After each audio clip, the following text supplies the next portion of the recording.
Get ready, because we're going to take a deep dive into the complex world of employment taxes for 2025. We've got some excerpts here from the IRS Publication 15. It's also known as the Employer's Tax Guide.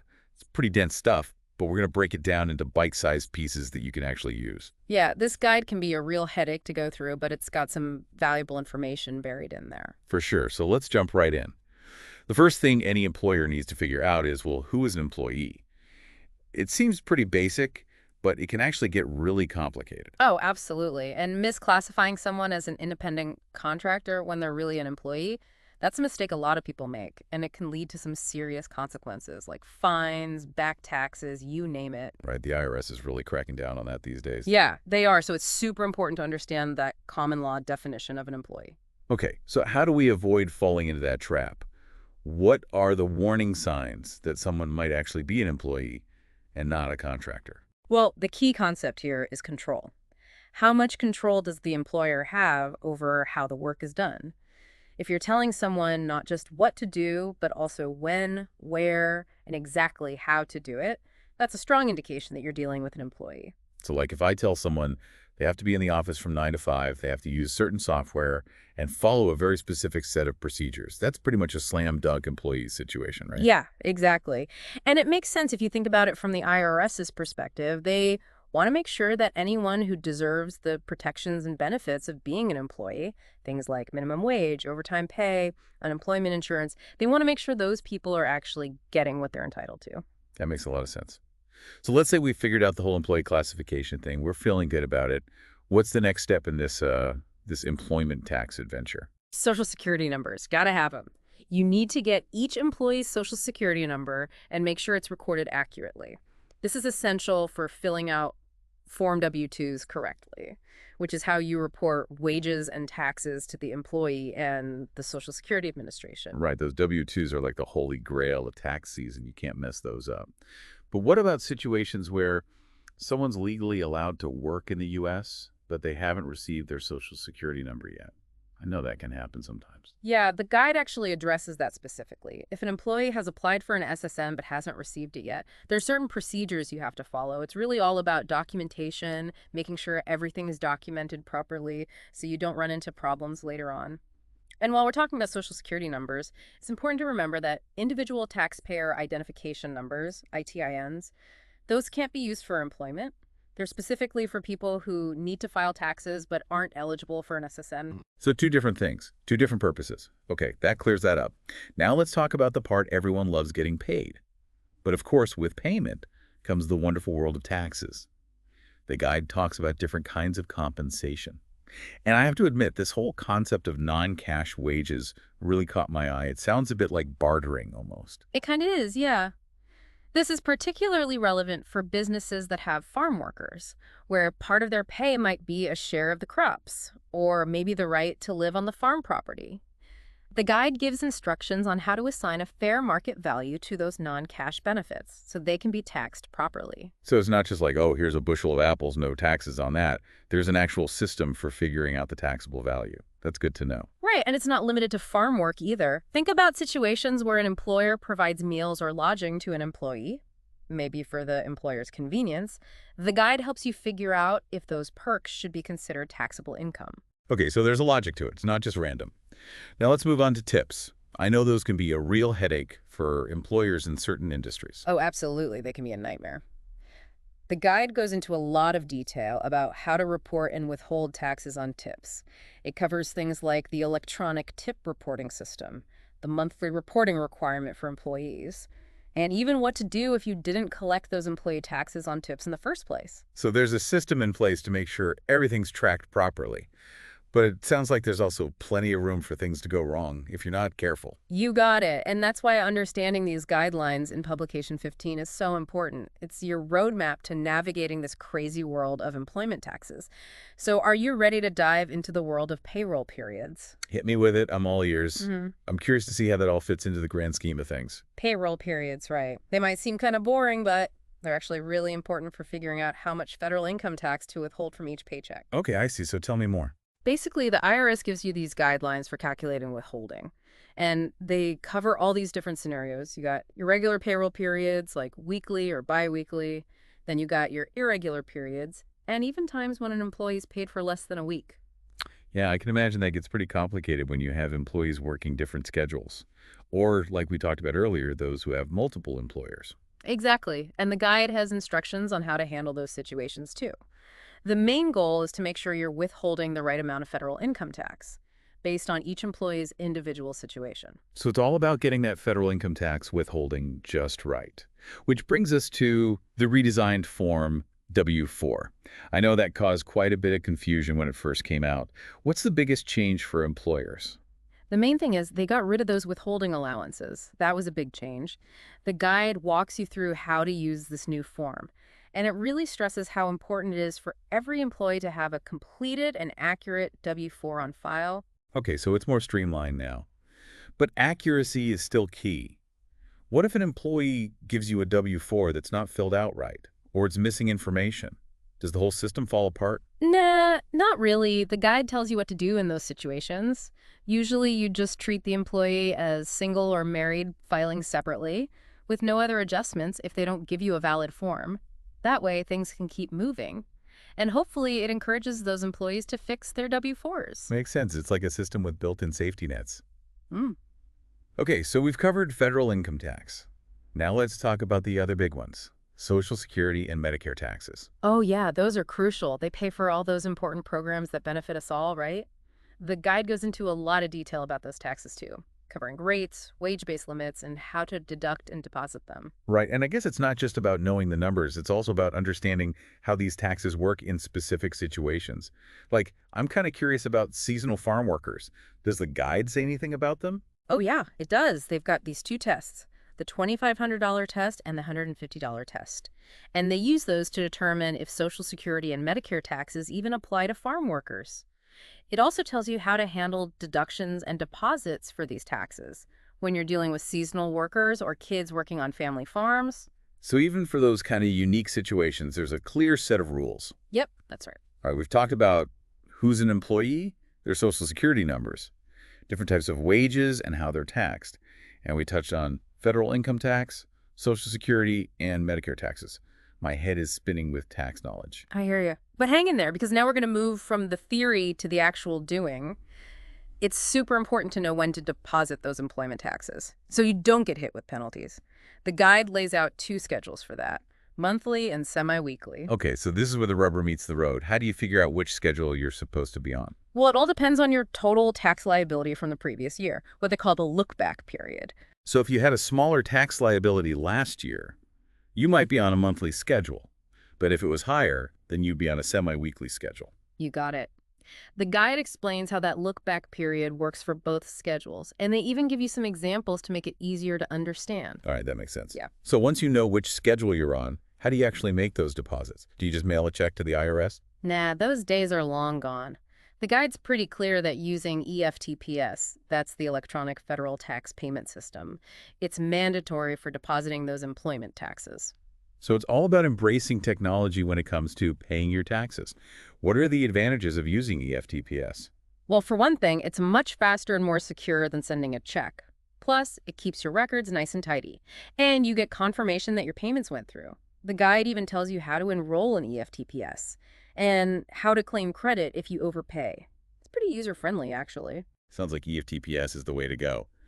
But let's be real, sometimes even with the best intentions, we miss a deadline or make a mistake. What happens if you're late with a deposit or payment? Well, let's just say the guide doesn't sugarcoat the consequences. Penalties, my friend, penalties. They've got this graduated penalty structure. It can go from 2% all the way up to 15% of the unpaid taxes, depending on how late you are. Oh, that's definitely motivation to stay on top of things. But what if you realize you messed up on a form you already filed? Is there any way to fix that? Absolutely. The guide tells you exactly how to make adjustments to those previously filed forms. They cover all sorts of scenarios, from tiny little fractions of cents adjustments because of rounding to bigger things like third-party sick pay, uncollected tip taxes, and wage repayments. So it's like a comprehensive guide to fixing those human errors. Pretty much. It even tells you how to correct Forms W-2 and W-3 with the Social Security Administration. So even if you find a mistake later on, there's still hope. That's right, as long as you take the right steps to fix those errors. Okay, now what about those unique situations? For employers in U.S. territories, like Puerto Rico or Guam, I know things work a little differently there, especially with federal income tax. Yeah, you're right. The guide does address those nuances. So are we talking completely different rules? Not entirely, but there are some key differences, like the typical federal income tax withholding rules. They don't always apply in those territories. They tell employers to check with their local tax departments for guidance. So it's more of a localized system in those territories. Exactly. But when it comes to Social Security and Medicare taxes, the guide does give specific details on how those apply in each place, outlining any exemptions or special things to consider. It's like a tax puzzle. Yeah, kind of. And the guide is your instruction manual. All right. This is all super helpful. I feel like we've just scratched the surface of this guide, but I already feel way more prepared to tackle these tax issues. What else should we talk about before we wrap up this deep dive? Well, there's one more area I think is really important for employers to understand, and that's third-party payer arrangements. Ah, yes. Outsourcing all that payroll and tax stuff can be pretty tempting, especially for smaller businesses. But I bet there are some risks involved if you're not careful. That's where the guide really comes in handy. It lays out the responsibilities of both the employer and the third-party payer, making it clear that even if you outsource those functions, you're still ultimately responsible for making sure everything's done right and on time. So it's not like you can just hand it off and forget about it. You still need to be involved and make sure things are running smoothly. Absolutely. And the guide really emphasizes clear communication between the employer and the third-party payer. Both sides need to understand their roles and responsibilities. It's a partnership, really. It's like a dance. You got to be in sync to avoid stepping on each other's toes. Exactly. And the guide goes into detail about different types of third-party payer arrangements, from payroll service providers to reporting agents, and even those more specialized arrangements with approved Form 2678 and Section 30504 payers. Okay, let's break down those different arrangements, because I think that's where things can get really confusing for employers. You're right. So let's start with the most common one. Payroll service providers, or PSPs. Think of them like the general contractors of the payroll world. They can handle a lot of different tasks, like preparing paychecks, filing those employment tax returns, making those federal tax deposits, and even preparing those W-2s. So they can pretty much take care of the whole payroll process. Yeah, a lot of times they do. But here's the catch. The guide's very clear that even though the PSP is doing all that work, the employer is still ultimately responsible for making sure it's all done correctly and on time. So it's not a set it and forget it situation. The employer still needs to be involved and oversee the process. You got it. And that clear communication between the employer and the PSP is so important, making sure everyone understands their roles and responsibilities. It's a team effort. Like a dance. Got to be in sync. Exactly. Now, reporting agents are kind of like specialized PSPs. They have a bit more authority. They can actually sign and file certain forms electronically on behalf of the employer. Makes things even more streamlined. Sound like a PSP with the digital signature. Pretty much. What forms can they handle? The guide lists the specific forms. And of course, there's an authorization process. The employer has to specifically give the reporting agent permission to act on their behalf. So it's a more official delegation of responsibility. Yeah. But the guide still says the employer is ultimately accountable, right? Absolutely. You can delegate tasks, but you can't delegate that ultimate responsibility. Makes sense. Now, things get a little more complicated with those agents with approved Form 2678 and payers designated under Section 30504. Yeah, those are a little more specialized. Let's start with those agents with approved Form 2678. What makes them different? Well, they have more authority than your typical PSP or reporting agent. They can actually pay wages to the employer's employees, prepare and file those employment tax returns, prepare those W-2s, and make those federal tax deposits, all under their own EIN. Wait, their own EIN. That's different from PSPs and reporting agents, right? Got it. That's a key difference. Yeah. Because it affects who's ultimately liable for those employment taxes. In this case, both the agent and the employer are jointly liable. So it's a shared responsibility. Exactly. Interesting. It sounds like this arrangement might be a good fit for situations where the employer needs more hands-on help with their payroll and taxes. Yeah, it could be. But the guide points out that this doesn't apply to UFKTA taxes unless the employer is getting home care services through a government program. Okay, so there are always exceptions in special cases. Always. All right, now let's talk about those Section 30504 payers.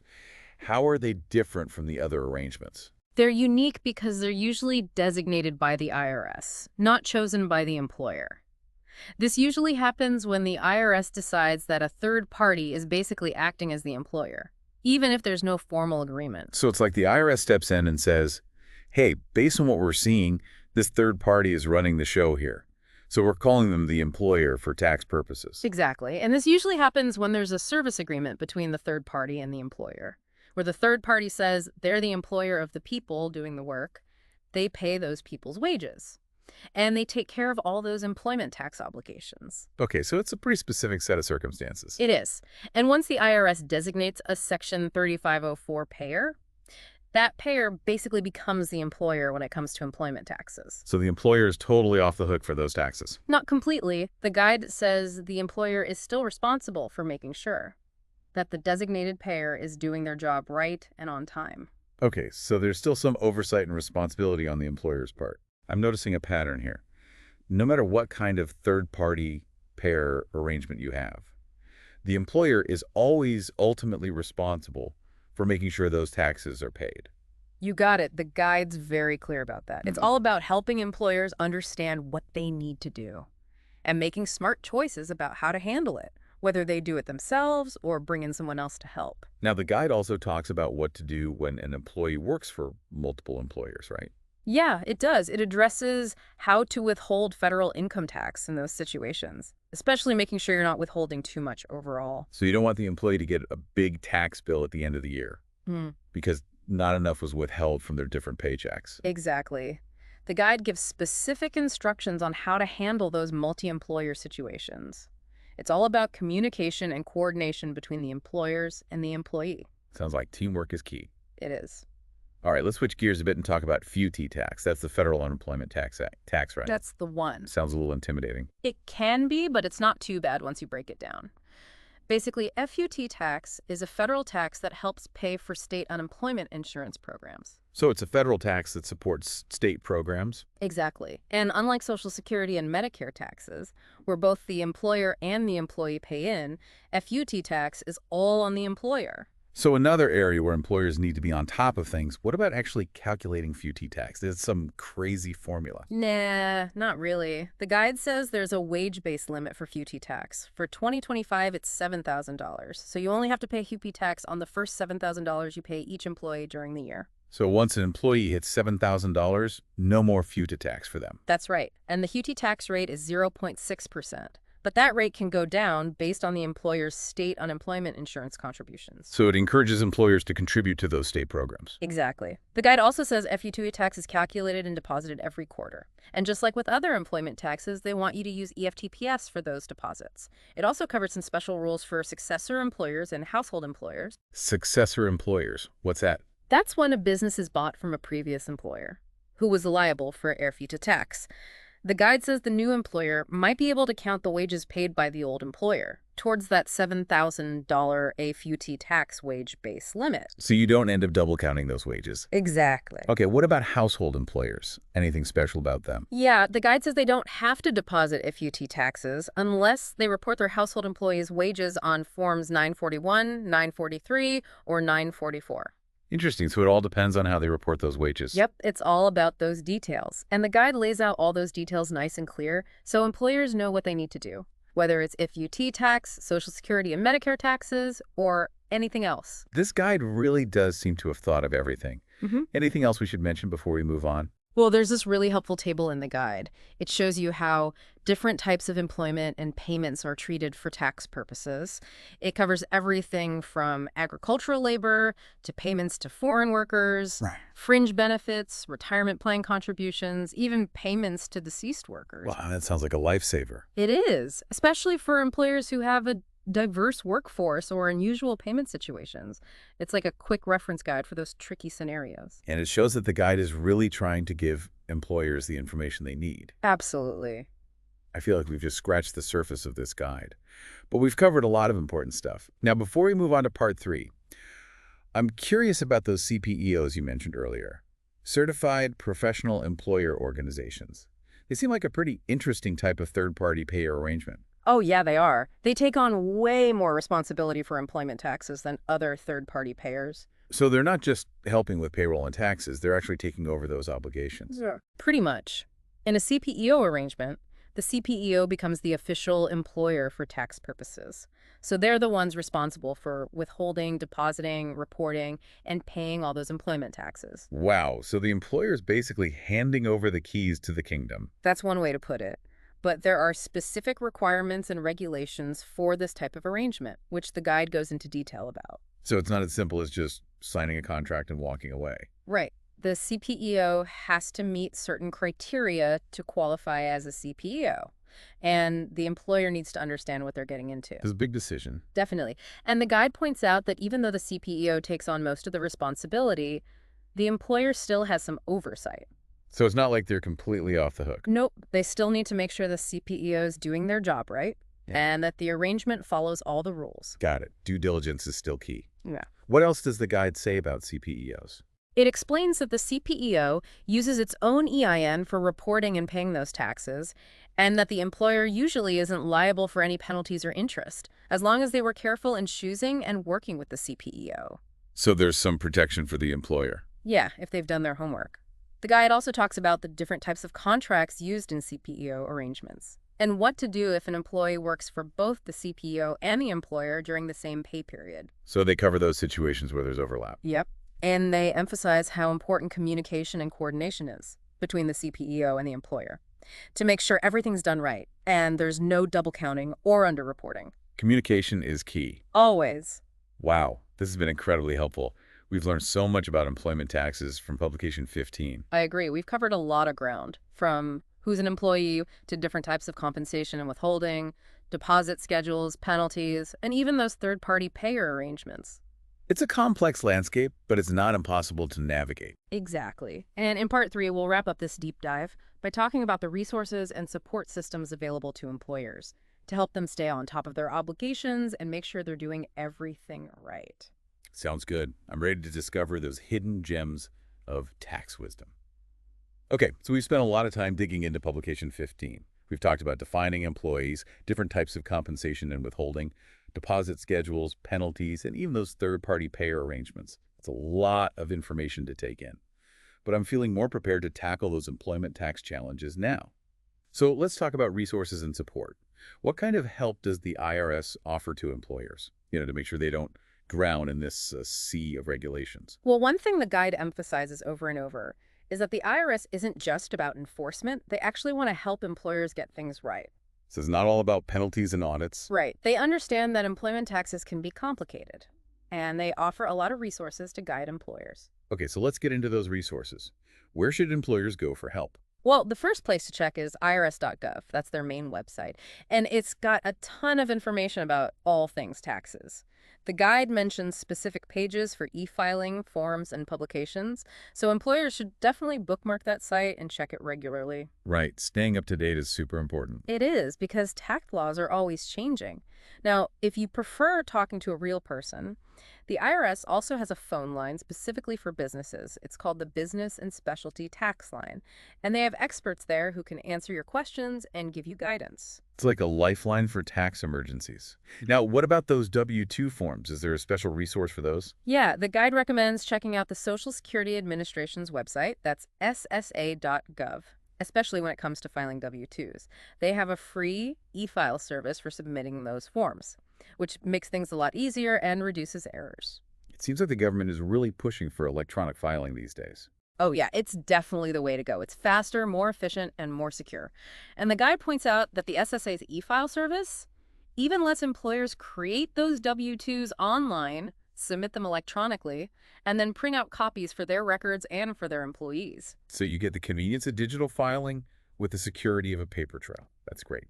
Now, are there any special instructions for employers in Puerto Rico? Actually, yes. The guide mentions that the SSA's Business Services Online system is separate from the government of Puerto Rico's electronic filing system. So employers in Puerto Rico need to go to hacienda.pr.gov for instructions on filing their W-2s electronically. Okay, so there's a different website and process for Puerto Rico. Right. It's important to be aware of those location-specific variations. The guide also mentioned something about filing forms 1099 electronically, right? Yeah, it encourages employers to do that, especially if they have a lot of those forms to file. Remind me, what are forms 1099 for again? Those are for reporting payments to non-employees.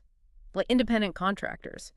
If you paid someone $600 or more during the year and they weren't an employee, you need to file a Form 1099 NEC to report that payment. Right, so it's not just about employee wages and taxes. You have to keep track of those non-employee payments, too. That's right, and the guide tells you exactly how to file those forms, whether you're doing it electronically or on paper. It's like a roadmap for navigating the world of employment taxes. Speaking of roadmaps, I remember the guide mentioning a calendar. Oh yeah, they have a really handy calendar in there. It shows all the key deadlines for filing those different employment tax forms. So you don't have to scramble to figure out when things are due. That's awesome. I'm terrible with deadlines, so that would definitely come in handy. Yeah, it's super helpful. But even with all these resources and all this guidance, sometimes you just need a little extra help. Right, like a personalized touch. Exactly. And that's why the guide encourages employers to get professional advice, maybe from a tax advisor or an enrolled agent. It's like having a tax expert in your corner. Yeah, exactly. So, as we wrap up this deep dive into Publication 15, what's the most important thing you want our listeners to take away? I think the key takeaway is that even though employment taxes are complicated, the IRS is there to help you figure things out. They have tons of resources, online tools, phone support, clear instructions, and even a calendar to keep you on track. So don't be afraid to reach out for help when you need it.